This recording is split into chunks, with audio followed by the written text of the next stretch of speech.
प्रथम चरित्र के ब्रह्मा ऋषि, महाकाली देवता, गायत्री छंद, नंदा शक्ति, रक्तदंतिका बीज, अग्नि तत्व और ऋग्वेद स्वरूप है। श्री महाकाली देवी की प्रसन्नता के लिए प्रथम चरित्र के पाठ में विनियोग किया जाता है। अब हाथ जोड़कर माता जी का ध्यान करेंगे।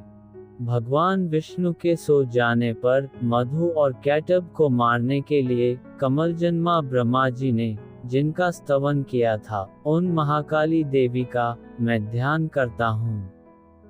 वे अपने 10 हाथों में खड्ग, चक्र, गदा, बाण, धनुष, परिघ, शूल, भुशुंडी, मस्तक और शंख धारण करती हैं। उनके 3 नेत्र हैं। वे समस्त अंगों में दिव्य आभूषणों से विभूषित हैं। उनके शरीर की कांति नीलमणि के समान है तथा वे 10 मुख और 10 पैरों से युक्त हैं। अब प्रथम अध्याय का पाठ आरंभ होने जा रहा है। ध्यानपूर्वक आंख बंद करके माताजी का स्मरण करते हुए कथा को श्रवण करें। मार्कंडेय जी कहते हैं, सूर्य के पुत्र सावर्णी, जो 8वें मनु कहे जाते हैं, उनकी उत्पत्ति की कथा विस्तार पूर्वक कहता हूँ, सुनो।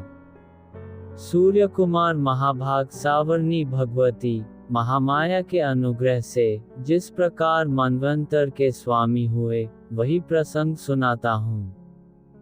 पूर्व काल की बात है। स्वारोचिष मनवंतर में सुर्त नाम के एक राजा थे, जो चैत्रवंश में उत्पन्न हुए थे।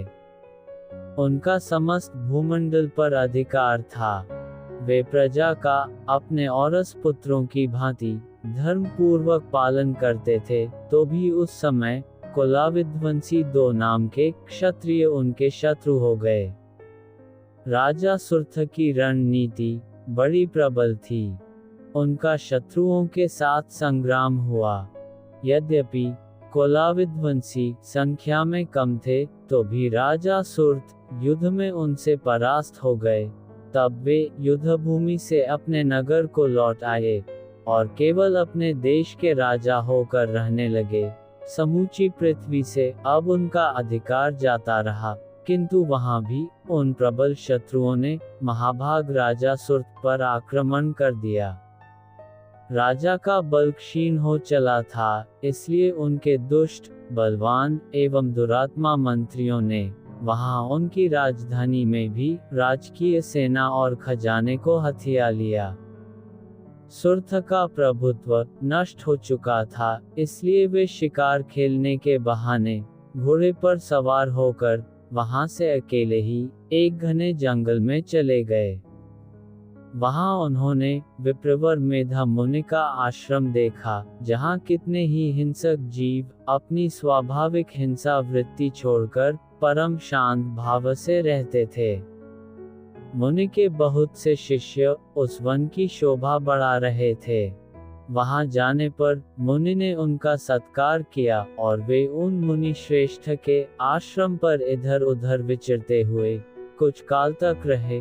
फिर ममता से आकृष्टचित होकर वहां इस प्रकार चिंता करने लगे, पूर्व काल में मेरे पूर्वजों ने जिसका पालन किया था, वही नगर आज मुझसे रहित है। पता नहीं मेरे दुराचारी भृत्यगण उसकी धर्म पूर्वक रक्षा करते हैं या नहीं। जो सदा मद की वर्षा करने वाला और शूरवीर था, वह मेरा प्रधान हाथी अब शत्रुओं के अधीन होकर न जाने किन भोगों को भोगता होगा। जो लोग मेरी कृपा, धन और भोजन पाने से सदा मेरे पीछे पीछे चलते थे, वे निश्चय ही अब दूसरे राजाओं का अनुसरण करते होंगे। उन अपव्ययी लोगों के द्वारा सदा खर्च होते रहने के कारण अत्यंत कष्ट से जमा किया हुआ मेरा वह खजाना खाली हो जाएगा। ये तथा और भी कई बातें राजा सुर्त निरंतर सोचते रहते थे। एक दिन उन्होंने वहां विप्रवर मेधा के आश्रम के निकट एक वैश्य को देखा और उससे पूछा, भाई तुम कौन हो? यहाँ तुम्हारे आने का क्या कारण है? तुम क्यों शोकग्रस्त और अनमने से दिखाई देते हो? राजा सुर्थ का ये प्रेमपूर्वक कहा हुआ वचन सुनकर वैश्य ने विनीत भाव से उन्हें प्रणाम करके कहा। वैश्य बोला, राजन, मैं धनियों के कुल में उत्पन्न एक वैश्य हूँ। मेरा नाम समाधि है। मेरे दुष्ट स्त्री पुत्रों ने धन के लोभ से मुझे घर से बाहर निकाल दिया है। मैं इस समय धन, स्त्री और पुत्रों से वंचित हूँ।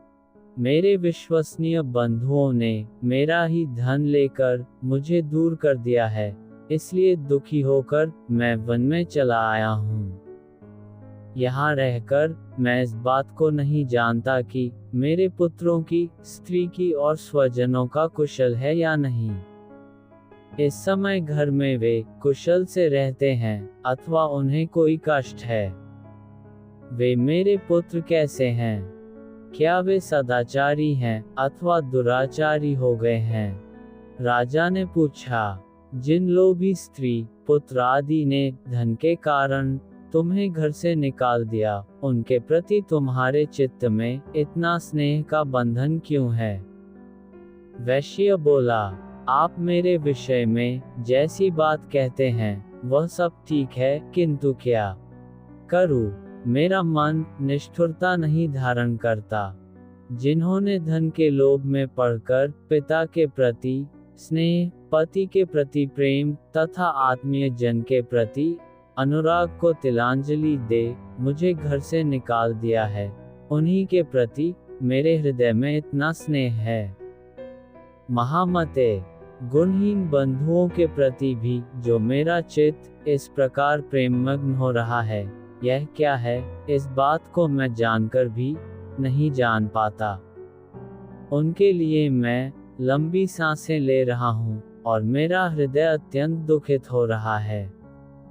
उन लोगों में प्रेम का सर्वथा अभाव है, तो भी उनके प्रति जो मेरा मन निष्ठुर नहीं हो पाता, इसके लिए क्या करूं? मार्कंडेय जी कहते हैं, ब्रह्मन तदंतर राजाओं में श्रेष्ठ सुर्त और वह समाधि नामक वैश्य दोनों साथ साथ मेधा मुनि की सेवा में उपस्थित हुए और उनके साथ यथा योग्य न्यायानुकूल विनयपूर्ण बर्ताव करके बैठे। तत्पश्चात वैश्य और राजा ने कुछ वार्तालाप आरंभ किया। राजा ने कहा, भगवान, मैं आपसे एक बात पूछना चाहता हूँ, उसे बताइए। मेरा चित्त अपने अधीन न होने के कारण वह बात मेरे मन को बहुत दुख देती है। जो राज्य मेरे हाथ से चला गया है, उसमें और उसके संपूर्ण अंगों में मेरी ममता बनी हुई है। मुनिश्रेष्ठ, ये जानते हुए भी वह अब मेरा नहीं है, अज्ञानी की भांति मुझे उसके लिए दुख होता है। यह क्या है? इधर यह वैश्य भी घर से अपमानित होकर आया है।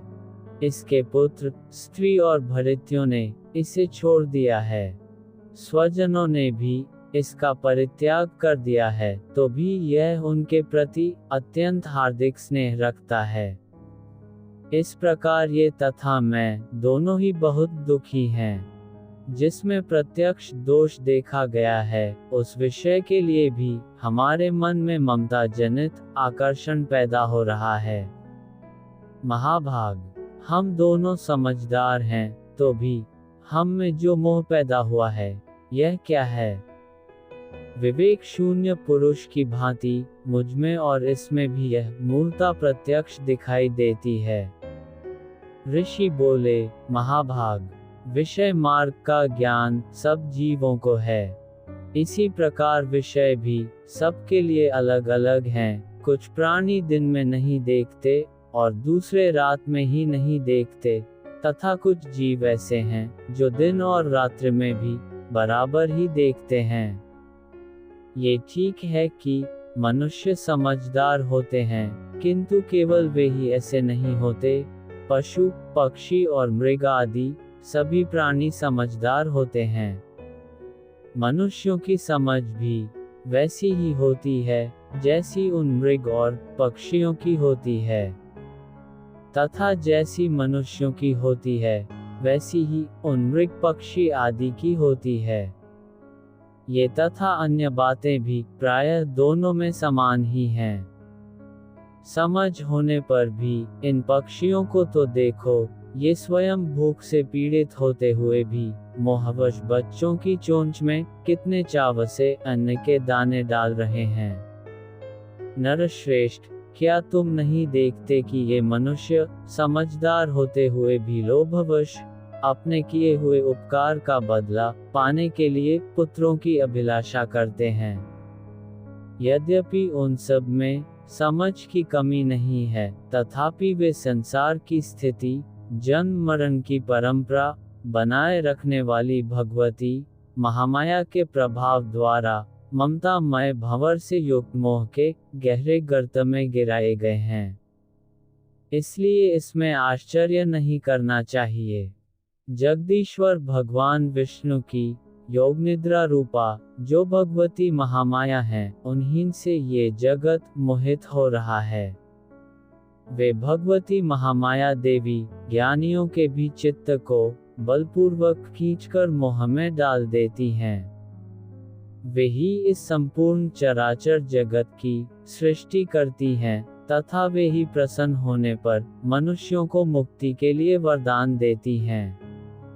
वे ही पराविद्या हैं, संसार बंधन और मोक्ष की हेतुभूता सनातनी देवी तथा संपूर्ण ईश्वरों की भी अधीश्वरी हैं। राजा ने पूछा, भगवान, जिन्हें आप महामाया कहते हैं, वे देवी कौन हैं?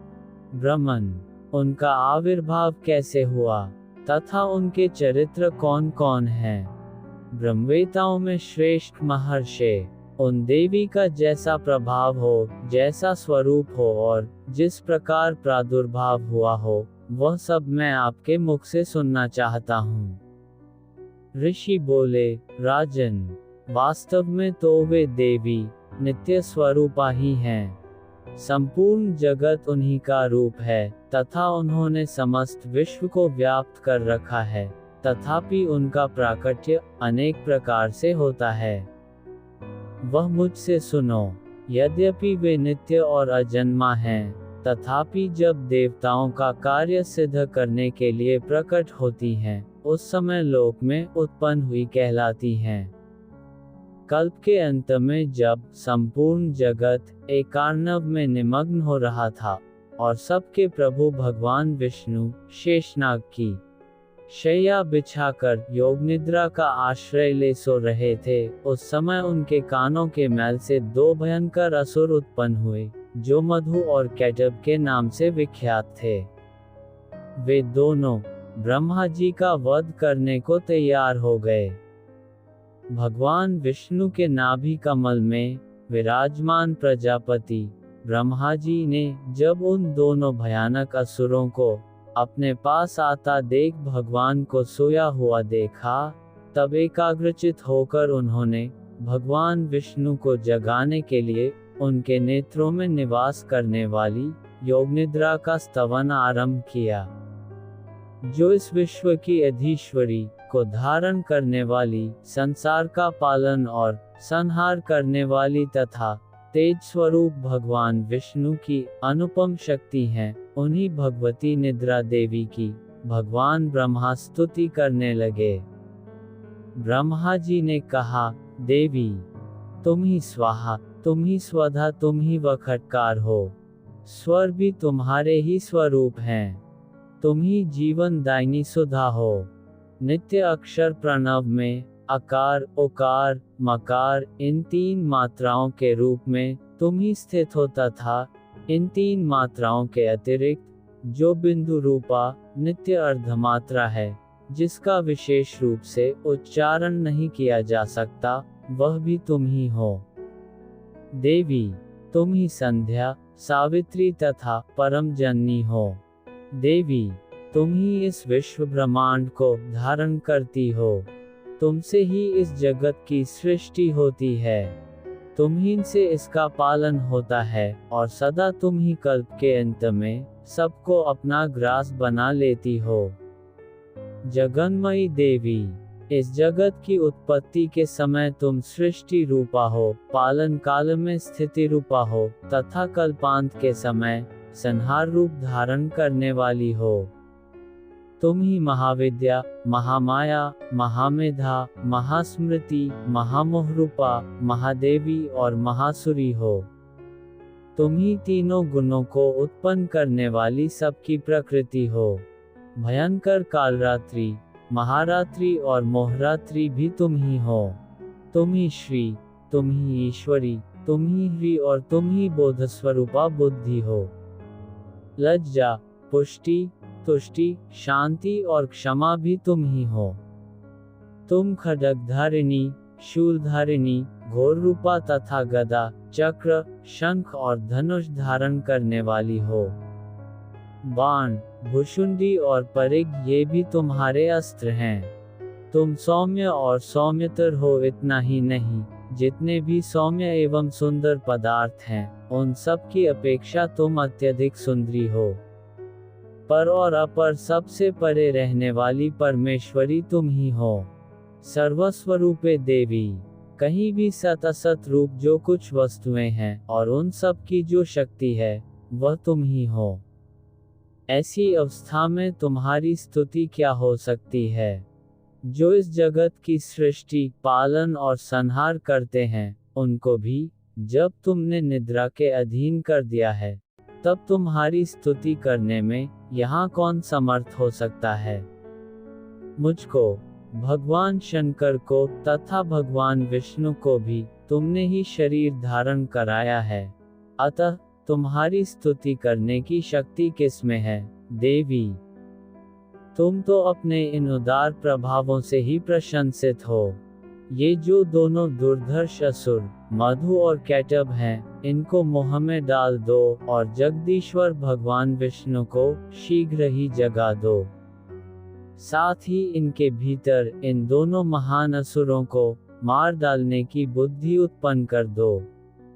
ऋषि कहते हैं, राजन, जब ब्रह्मा जी ने वहां मधु और कैटभ को मारने के उद्देश्य से भगवान विष्णु को जगाने के लिए तमोगुण की अधिष्ठात्री देवी योगनिद्रा की इस प्रकार स्तुति की, तब वे भगवान के नेत्र, मुख, नासिका, बाहु, हृदय और वक्षस्थल से निकलकर अव्यक्त जन्मा ब्रह्मा जी की दृष्टि के समक्ष खड़ी हो गईं। योगनिद्रा से मुक्त होने पर जगत के स्वामी भगवान जनार्दन उस एकार्णव के जल में शेषनाग की शैया से जाग उठे। फिर उन्होंने उन दोनों असुरों को देखा। वे दुरात्मा मधु और कैटभ अत्यंत बलवान तथा पराक्रम से लाल आंखें किए ब्रह्मा जी को खा जाने के लिए उद्योग कर रहे थे। भगवान श्रीहरि ने उठकर उन दोनों के साथ 5000 वर्षों तक केवल बाहु युद्ध किया। वे दोनों भी अत्यंत बल के कारण उन्मत्त हो रहे थे। इधर महामाया ने भी उन्हें मोह में डाल रखा था।